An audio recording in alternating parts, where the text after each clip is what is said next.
तर तिने सांगितलं तुम्ही एका बाईचा तिथे बळी दिला पाहिजे तर तुमचं बांधकाम ते पूर्ण होणार आहे. त्या खिंडीपर्यंत पोहोचण्यासाठी आपल्याला 3 दिवसाचा प्रवास आहे. त्या लोकांनी एका रात्रीत गेलेले होते लोक. शिवाजी राजांचा डुप्लिकेट शिवा काशीद आणि शिवाजी महाराजांची शेवटची भेट ह्या बुरुजावरती झालेली होती. ओके. नमस्कार सगळ्यांना. आणि आपल्या कोल्हापूर ते गणपतीपुळे या सिरीजचा हा सेकंड पार्ट आहे. या पार्ट मध्ये आपण फक्त पन्हाळगड तो कव्हर करणार आहे फक्त. आणि आपण गाईड तर घेतलेला आहे कारण की आपण खूप फिरलोय आणि इथे एक्झॅक्ट कळत नाही कारण की 400 एकरचा हा गड ऍक्च्युअली. आणि इथे एक्झॅक्ट पॉइंट कळत नाहीये. खूप सारे गोष्टी आहेत इथे आणि गडाचा खूप छोटासा पार्ट राहिलेला आहे. तर ते एक्झॅक्ट स्पॉट बघूयात आणि पन्हाळगडाचा किल्ल्याचा इतिहास काय ते पण बघून घेऊयात. आपण आता आलोय पन्हाळाच्या पायथ्याशी आलेलो आहे आणि ऑन द वे पन्हाळा बघतोय आपण. तर हा इतका सुंदर नजारा आहे ना, हा कॅमेऱ्यामध्ये बिलकुल जस्टिस होणार नाहीये, बट तुम्हाला मी दाखवते कसा दिसतोय ते.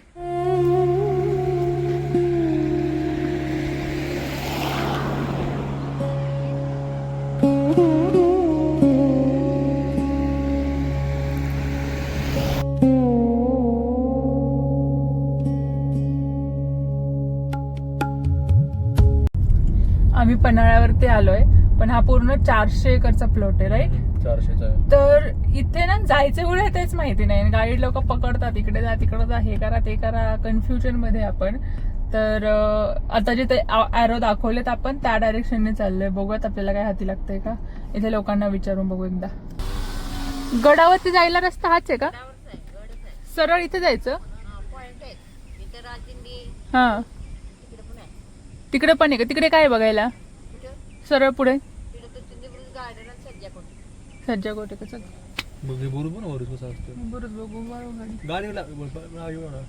ओके. तर खूप फिरलोय आपण आता आणि आपल्याला काहीच एक्झॅक्ट डायरेक्शन मिळत नव्हती म्हणून आपण गाईड घेतलाय.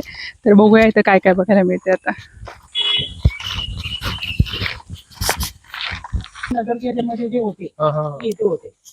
लास्ट भेट शिवाजी महाराजांची आणि संभाजी महाराजांची इथे झालेली आहे 13 जानेवारी 1680 ला. 9 वारी 8:30 एवढा मोठा लांबीला तिरंगा झेंडा या ठिकाणी पडवला जातो. तिथून 18 दिवसांना लगेच हा किल्ला जिंकल्यानंतर 2 महिने गेले आणि या पन्हाळगडाला सिद्धी जोहारचा वेढा पडला 40,000 सैनिकचा. त्याला शिवाजी महाराज गडावरती अडकलेले. 4.5 महिने झाले तर वेढा हटण्याचं चिन्ह दिसत नव्हतं. मग तिने काय केलं, एक स्वतःचा डुप्लिकेट बनवला. त्याचं नाव आहे शिवा काशीद. ते शिवा काशीद राहणारे होते. नेभापूर छोटस गाव आहे पायथ्याची खाली. तिथला रहिवासी. त्याला बोलवलं इथं. काही गोष्टी सांगितल्या गेल्याने एका पालखीमध्ये बसून ती पालखी प्रतिशिवाय म्हणून पाठवण्यात आली. दुसऱ्या वाटेने छत्रपती शिवाजींची पालखी घेऊन बाजीप्रभू देशपांडे इथून निघून गेले. तोपर्यंत शिवा काशीदला मारलेलं होतं सर. त्यानंतर शिवाजींचा पाठलाग चालू केला. त्यावेळेला घोडखिंड नावाची जी खिंड आहे ती जाऊन अडवून धरली. राजेशने सांगण्यात आलं की लाख मेले तर चालतील, कारण लाखांचा पोशिंदा जगला पाहिजे. विशाळगडला जाऊन पोचा काहीतरी खून दाखवा. शिवराजे पोहोचल्यानंतर तिथं 5 तोफांचे आवाज झाले. त्या ऐकले बाजीप्रभू देशपांडेने. खिंडीमध्ये लढत असताना प्राण सोडले. त्यांच्या रक्ताने ती पावन झाली म्हणून तिला पावन खिंड नाव पडलं. त्या खिंडीपर्यंत पोहोचण्यासाठी आपल्याला 3 दिवसाचा प्रवास आहे. त्या लोकांनी एका रात्रीत गेलेले होते. लोक तशी चालणारे होते म्हणून चालू शकले. नंतर हा किल्ला परत सिद्धीजवळच्या ताब्यात आला 13 वर्ष. 13 वर्षानंतर परत घेतला शिवाजी महाराजांनी 6 मार्च 1673 कोंडोजी कर्जत मार्फत. जिथून घेतला त्या ठिकाणी आपण मी नंतर दाखवतो तुम्हाला. ते समोर जोशीपाचं डोंगर आहे, तुम्ही जाऊन आला तिथून. 1730 मध्ये बांधलेलं मंदिर आहे. ग्वाल्हेर संस्थानचे अध्यक्ष राणोजीराव शिंदे, माधवराव शिंदे त्यांनी बांधलेलं मंदिर आहे. ज्योतिबा, काळभैरव आणि यमाई याची 3 मंदिर आहेत. इकडल्या साईडला पावनगड दिसतो डोंगर. त्या ठिकाणी 7 तुपाच्या विहिरी होत्या. तूप साठवतो जुनं तूप. ते कुजवलं जायचं आणि कुजवलेलं तूप सैनिकांना जखमा झाल्या तर आयुर्वेदिक औषध म्हणून वापर करायचे. तो स्वतः शिवाजी महाराजांनी बांधलेला किल्ला आहे. संरक्षण केला म्हणजे शत्रूला काय वाटायचं की तो पन्हाळा आहे, तिकडे अटॅक व्हायचा. सुरक्षित ठेवला पन्हाळा या ठिकाणी. नाव आहे पावनगड म्हणून.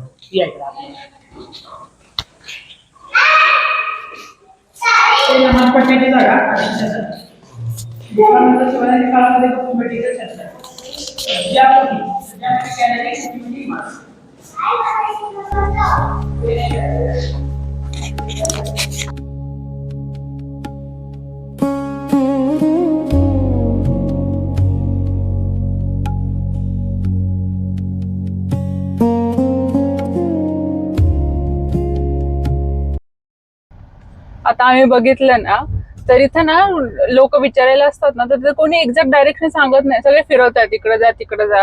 आणि ज्या व्यक्तीला माहित नाही ना इथलं की कसं जायचंय काय, तो तर कन्फ्युज होऊनच निघून जाईल. आम्हाला वाटलं की ठीक आहे जर एवढं लांब आलोय तर ऍटलीस्ट 400 रुपये तर 400 रुपये. आणि आमचे 400 रुपये घेतलेत 1 तास दाखवण्यासाठी. म्हणजे ठीक आहे तेवढे पण वर्थ इट समजू आपण. आणि आता तो ऍक्च्युली दाखवते आपल्याला. नाहीतर आम्ही त्यालाच विचारलं होतं, त्यांनी दुसरी डायरेक्शन दाखवली. पैसे द्यायचे म्हटले त्यांनी बरोबर दाखवले. पण ठीक आहे, कारण की बाहेर जर बघितलं ना तर गड आहे असं वाटतच नव्हतं. आता ऍक्च्युली खूप काही गोष्टी बघण्यासारख्या आहेत. आणि आय थिंक आता हा व्हिडिओ बघून जातील ते लोक व्यवस्थितच जातील. तर जिथं सज्जागड म्हणूनचा ऍरो आहे ना, राऊंड ऍरो, तिथनं आतमध्ये गेलो आम्ही, तर करेक्ट ठिकाणी गेलो होतो. छत्रपती 19 पायऱ्या आहेत. तिकडल्या साईडला इकडे 22 आहेत, तिकडे 19 आहेत. वरती गेला की 10 ते 12 किलोमीटर अंतर तुम्हाला डोळ्यासमोर दिसेल. शिवाजी राजांचा डुप्लिकेट शिवा काशीद आणि शिवाजी महाराजांची शेवटची भेट ह्या बुरुजावरती झालेली होती. असे 50 बुरुज आहेत किल्ल्याच्या साईड.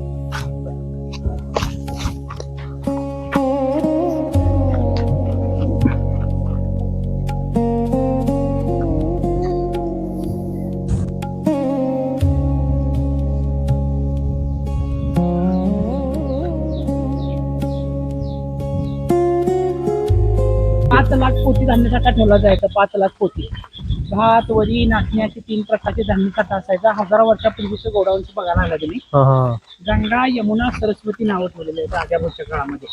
हा जो जिना दिसतो, इकडे एक जिना आहे, तिकडल्या साईडला एक जिना आहे. दोन्ही जिन्यातून 100 किलोची पोती वरती निघते आणि वरनं सगळं फक्त धान्य आतमध्ये ओकायचं सगळं. प्रेशर मध्ये राहायचं. त्या साईडला एक दरवाजा आहे, तिथे छोटं होल आहे, त्यांनी म्हणतात त्याला. तिथून धान्यसाठा बाहेर काढला जायचा जेवढं पाहिजे तेवढं. 1 तासाला 400 किलो धान्यसाठा काढायची बाहेर. ही तटबंदी बांधत असताना बांधकाम पडायचं सारखं. बांधलं की पडायचं. किती प्रयत्न केला तर ते पूर्ण होत नव्हतं.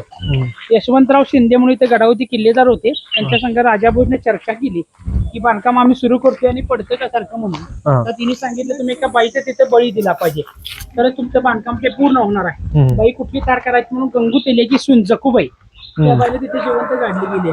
त्यानंतर बांधकाम सगळं काही महिन्यानंतर पूर्ण झालं. म्हणून म्हणतात कहा राजा भोज कहा गंगू तेली म्हणून. त्या बाईला 2 मुली होत्या, यमुना, सरस्वती. नाव ठेवले यमुना सरस्वती. आणि गंगा तिच्या सासऱ्याचं नाव ठेवलंय गंगू तेल्याचं नाव गंगा म्हणून. गंगा, यमुना, सरस्वती. तिथून धान्य काढायचं बाहेर. लाकडी दरवाजे पॅक असायचे. पूर्ण हॉल ठेवलेला असायचा सगळं पूर्ण. वरची जी खिडकी आहे ना, त्याच्यातून धान्य उचललं जायचं सगळं आतमध्ये. रेशन मध्ये राहायचं, जा बसायचा. कडुलिंबाचा पाना, आपट्याची पानं आणि बेल टाकायची आतमध्ये, खराब होणे म्हणून धान्य. आणि इथून बघायचं धान्य किती येते आहे आतमध्ये. त्या तिथून बघायचं धान्य किती आहे ते वरती. हे पहिलं एक गोडाऊन आहे भाताचं. इकडं वरीचं आहे, नाचणीचं पलीकडे आहे. 13 फूट जाडीला भिंत आहे दादा. तुटणार नाही म्हणजे होणार नाही. बांधकामला 1000 वर्ष झाली. तरी अजून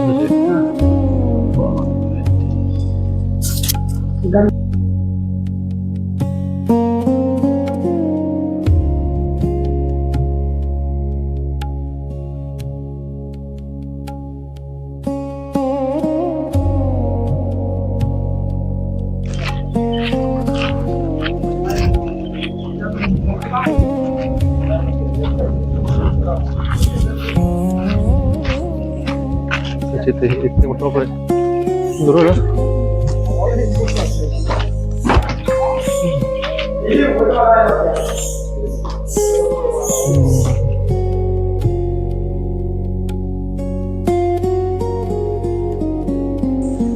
मस्त गड आतून का महिना.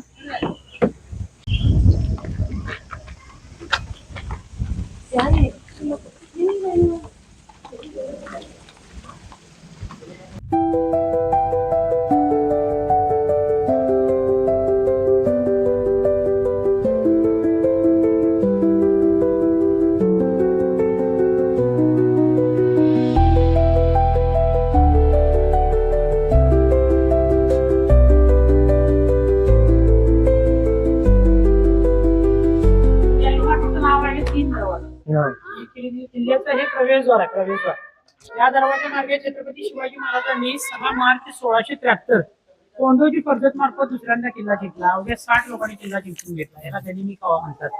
तर या चौकामध्ये 1000 सोन्याची फुलं शिवाजी महाराजांच्या अंगावरती उधळून सत्कार केला. दुसऱ्यांदा गडावरती आले म्हणून. हा दरवाजा शिसेचं बांधकाम शिस वापरलेलं आहे जॉईंट मध्ये. ती गणपतीची मूर्ती आहे बघा. हत्ती आणि सिंह दाखवलं गेलाय. एक राजेशाही चिन्ह आहेत सगळे. 17व्या शतकामधलं बांधकाम आहे. 1724 आहे तो. एक मराठी लोकांचं एक राज्य या गडावरती होऊन गेलं म्हणून गणपतीची मूर्ती दाखवली गेलेली आहे. हत्ती आणि सिंह दाखवलं काय की प्रतापगडाच्या पाहिजे अफजलखानचा वध केला. एवढा ताकदीचा शत्रू होता तरी सुद्धा त्याला चपळपणामुळे प्रतापगडला मारलं. तसं सिंह सुद्धा हत्तीला मारले ते वरती दाखवण्याचं. वरती नगारखाने नगारा वाजवण्याच्या ठिकाणी दरवाजे बनवण्याच्या टायमिंगला उघडण्याच्या टायमिंगला गडाला वाजवलं जायचं. गडावरती जवळजवळ 1,600 विहिरी आहे, त्यापैकी 5 फुटावरती पाणी लागलेली विहिरी या ठिकाणी आहे. 5 5 फुटावरती? फुटावरती पाणी लागलंय. काराईम आणि पाणी यूज करतात. एवढ्या वरती अजून पण आहे? हा, अजून पण.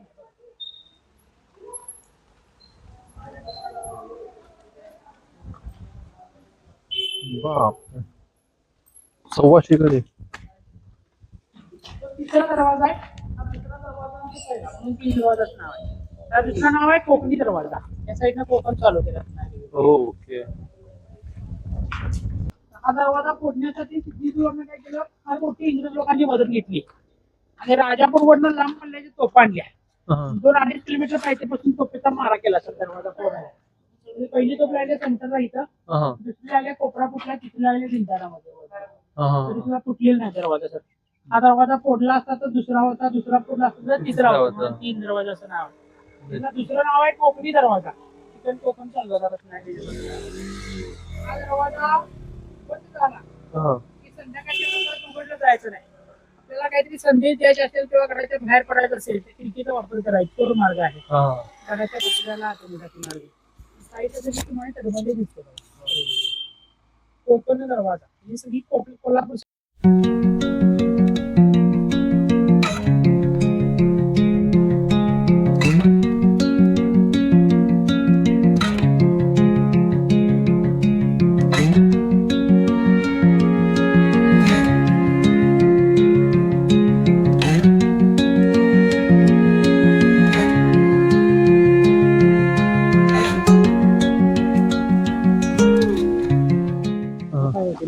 त्याचं नाव आहे अंधार बावडी.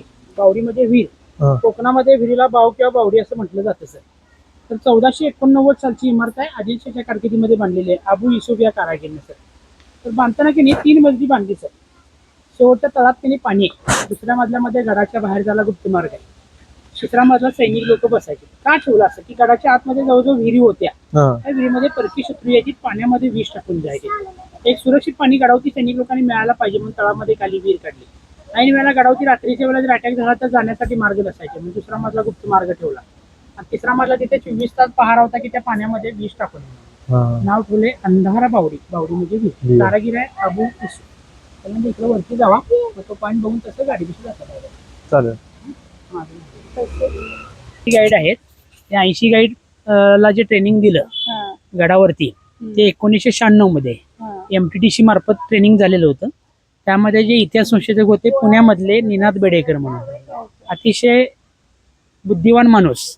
त्यांनी या गडावरती येऊन गाईड लोकांनी जो मार्गदर्शन केलेलं आहे ते अतिशय सुंदर प्रमाणात मार्गदर्शन केलं. आणि त्यांच्यामुळं आणि इतिहास जो काय आहे शिवाजी महाराजांचा, संभाजी महाराजांचा, तो कळून पण आला आणि एक व्यवसायाला संधी मिळाली. असं निनाद बेडेकर म्हणून इतिहास संशोधक होते सर. आणि त्यानंतर 2001 ला परत ट्रेनिंग घेतलं MTDC मार्फत. त्यांनी पण ट्रेनिंग चांगलं दिलेलं होतं. आणि त्यानंतर परत 2025 ला एक ट्रेनिंग झालं MTDC मार्फत. ते केंद्र सरकार मार्फत आम्हाला लायसन्स मिळालेले आहेत MTDCचे. तर त्यापैकी 80 गाईडपैकी 6 जण पास झाली. त्याच्यामध्ये 100 मार्काचा पेपर होता. तो कुठं झाला, तो रायगडमध्ये झालेला होता. रायगडला ट्रेनिंग घेतलं. 6 दिवसाचं ट्रेनिंग होतं. त्याच्यामध्ये जे पास झालेले आहेत त्यासनी MTDCचे लायसन्स मिळालेले आहेत सर. असे लायसन्स आहेत, दाखवतो मी तुम्हाला. MTDC मार्फत जे लायसन्स मिळाले जातात ते आम्ही कोल्हापूर जिल्ह्यामध्ये कुठेही गायडिंग काम करू शकतोय. असं या ठिकाणी आपल्याला पूर्ण याच्यामध्ये जिल्ह्यामध्ये कुठेही गायडिंग काम करू शकतो. तुम्हाला सगळीकडे हा सगळीकडलं. तुम्ही आलात या गडावरती आणि जो मी पन्हाळा तुम्हाला दाखवला गेलाय तो अतिशय चांगला प्रकारचा पन्हाळा तुम्हाला मी दाखवला गेला. जे पॉईंट दाखवलेले आहेत. आणि संभाजी महाराजांचे, शिवाजी महाराजांचा जो इतिहास तुम्हाला आवडला का? आवडला? परत आला तर या सर. माझं नाव आहे संदीप पाटील. माझा मोबाईल नंबर आहे 9937830505. थँक्यू. थँक्यू.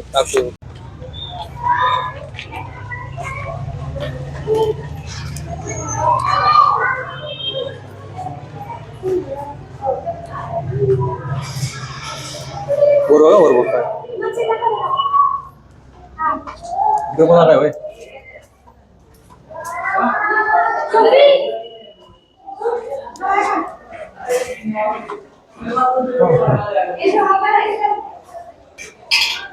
खाली पण गेली काय?